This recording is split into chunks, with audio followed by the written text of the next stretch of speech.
Добро пожаловать. Bienvenue. Cześć. Bonjour. Kimcho. Hola. 你好.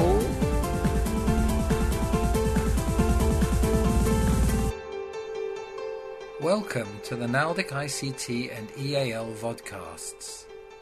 In this 10-part series you will learn practical approaches to using ICT to support learners of English as an additional language.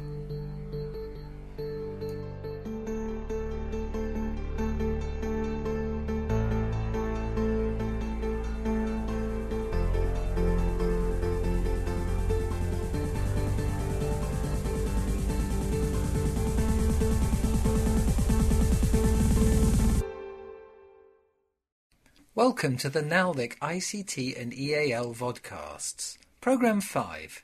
How ICT can enhance use of first language for communication and curriculum access.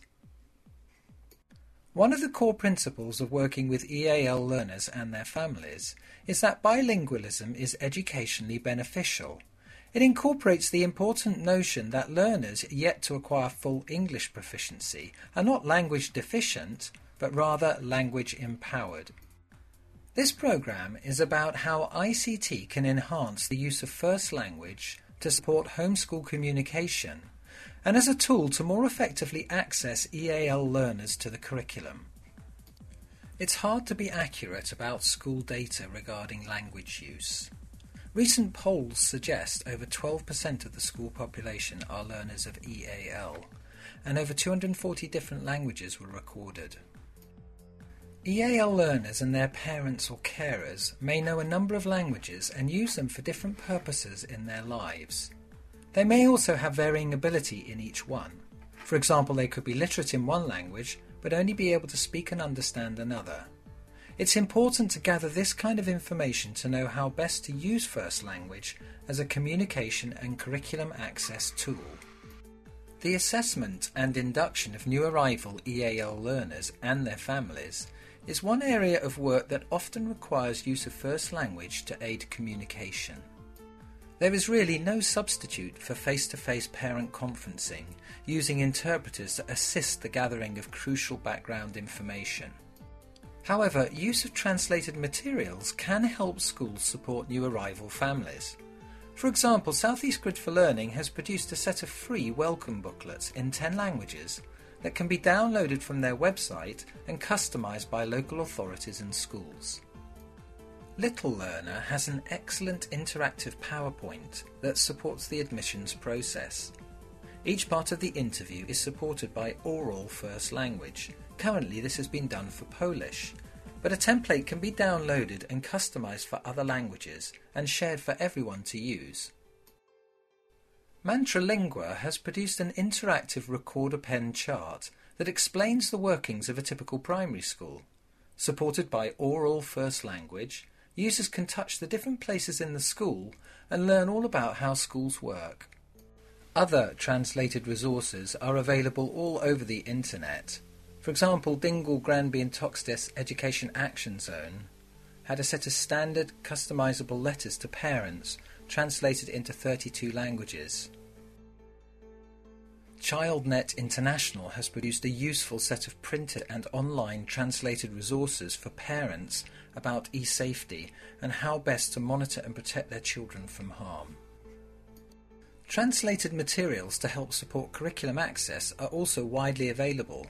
For example, Mantra's key terms for the recorder pen and also their phrases for schools. Vector also has a Say IT series with ICT terms translated into many languages. There are literally hundreds of places on the internet where you can find translated resources in different languages.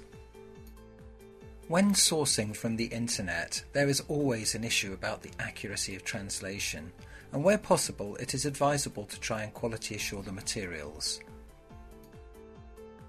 Consideration for the accuracy of translation is particularly important when it comes to real-time electronic translation tools.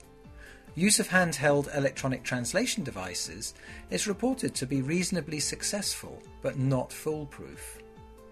It's important to understand the particular strengths and weaknesses of any specific tools. We know that online bilingual dictionaries and translation engines are reasonably secure on single words. But even here, care should be taken to avoid words with several meanings, otherwise embarrassing mistakes can happen.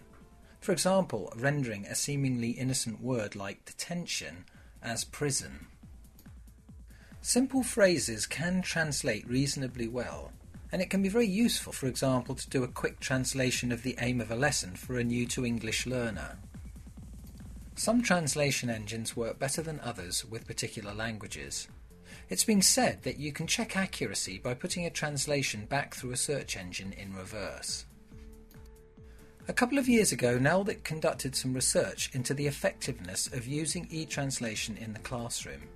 Whilst concluding that there were many shortcomings in using online translation, the research did suggest a variety of ways in which the technology could be used more effectively.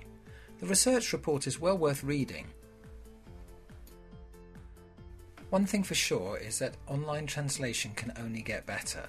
Already sites can now translate and read back the rendered text with an appropriate accent.